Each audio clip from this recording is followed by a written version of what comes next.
Yan guys, andito kami ngayon sa Antong Falls. Yan, ang lakas ng water falls nila guys. Ayan wow.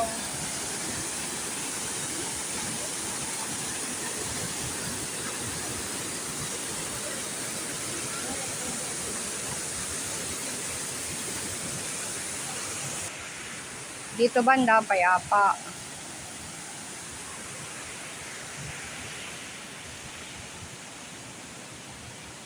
Maganda na ngayon dito sa Antong Falls guys kasi konti na lang yung lalakarin mo, hindi tulad ng dati na napakalayo.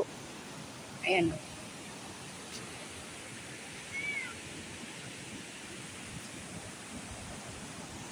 Ang ganda po dito. Ayan, may mga tulay na din. Agi. Sandali lang, Nok.